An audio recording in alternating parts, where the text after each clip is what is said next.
Celeb Secrets is hanging out with Kevin Quinn today. How are you doing? What's going on? I'm good. I'm good. As I mentioned before, I'm on tour right now in my hotel room. It's an off day for me.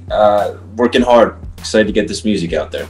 Yeah, and it's crazy to think that, your first project ever is going to be coming out this Friday. So talk to us maybe about the EP and why you wanted to release it now. I'm a firm believer that there is a time and place for everything.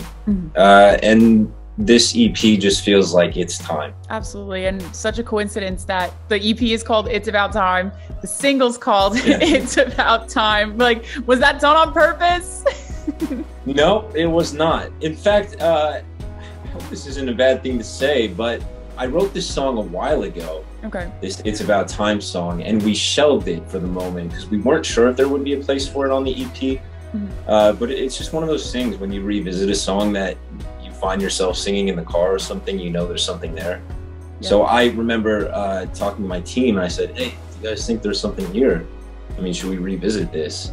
And they were like, yeah, absolutely. So, within a week we were recording it. We tweaked the lyrics a bit, but then we sent it off to radio, so it's gonna be playing on radio pretty soon. And it was a perfect song to tie it all together. Yeah, and that's so exciting too. And I feel like the sound is something that you kind of wouldn't expect from you, because I remember you, on Bunk'd on Disney Channel, right?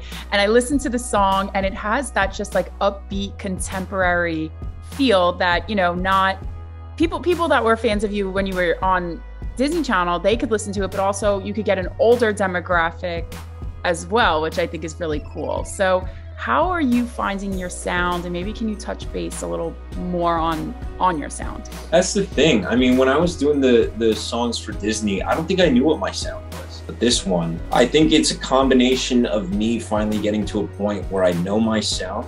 I know what I like. I know what sounds good. My vocals are stronger. I'm just more comfortable on the mic. My songwriting is stronger. I mean, it's just something that I've been working on for 5 years at this point. I mean, people don't realize, it takes a lot to kickstart a music career. And I was the kid who was, playing Amplify in a little cafe for like 30 people and doing demos after I finished work on the bunk set. And no one really knew about it. But all those things combined helped my training, so to speak. Absolutely. It's the same thing as an actor. It's like it took me a while to get my feet off the ground and really hone in my craft as an actor. So it's the same thing here. But I finally feel like I've gotten to a point where not only am I ready, but I'm just better at it. Absolutely. So I hope that EP is reflected. Yeah, no, totally. And how did you choose all of these songs to put? Because it's only like a 5-track project, right? And I'm assuming that you probably have hundreds of songs in the bank. So I'm just curious how you picked each one and kind of how it tells the story that you're trying to portray. I chose each one because I believed in these songs so much. And I've done, like I said, I've done the projects before just on my own where I chose a song because I felt like I should choose that song. Or that, it was somehow the best that I was going to get.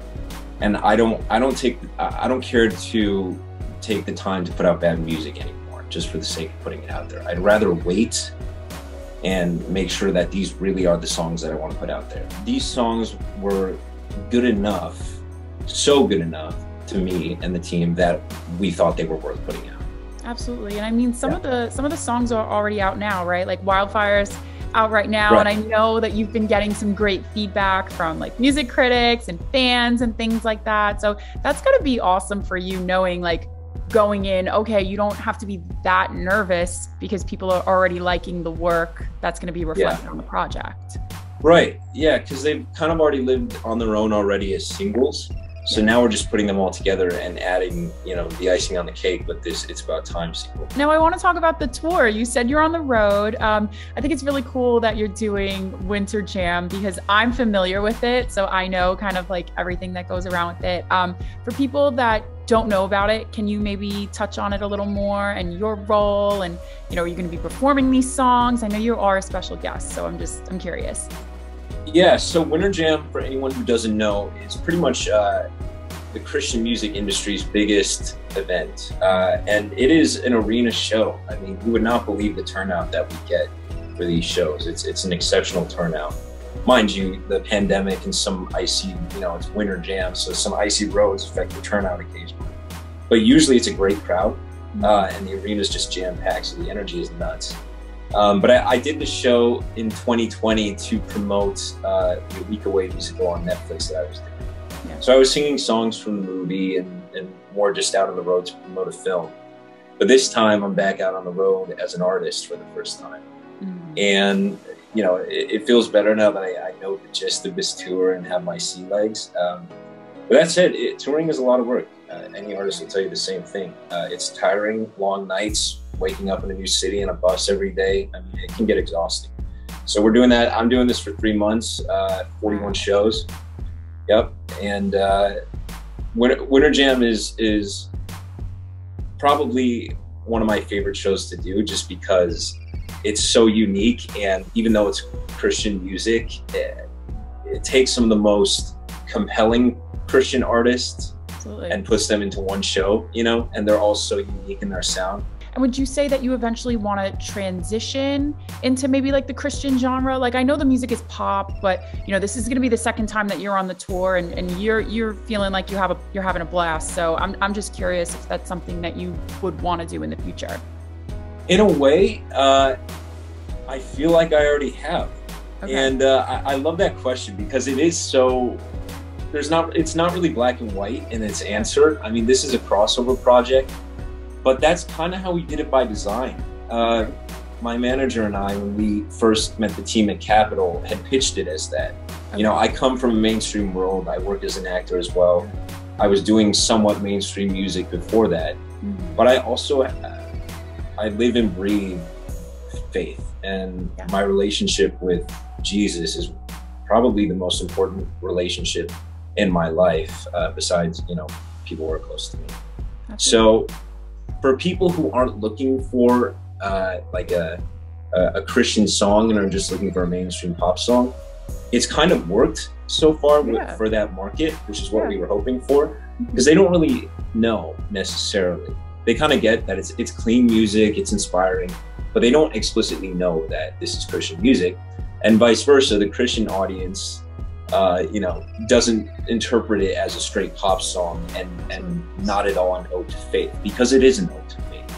Yeah. So even in the writer's room, just balancing that act between writing something that is inspiring and driven by my faith, but also really accessible to the mainstream market, that's all I care to do.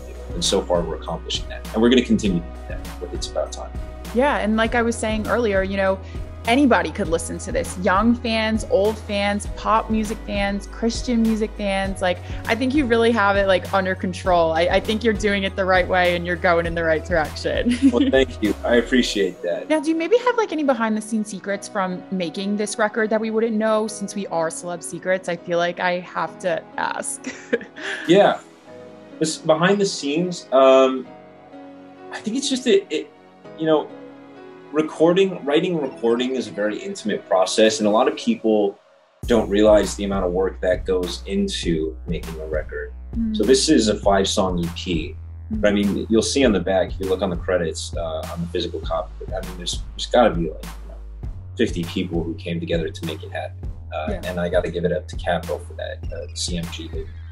I couldn't have done it without them, literally. The coolest thing about this project in particular is just how diverse the people who came together to make it happen are, in their sound, in who they are, in what they wanted to express, how we came together. And there's just so many different voices coming together, whether in the form of, a cello or instrumentation or lyrics from, our top liners.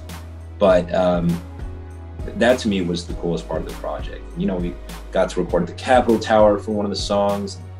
I recorded half the album here in Tennessee.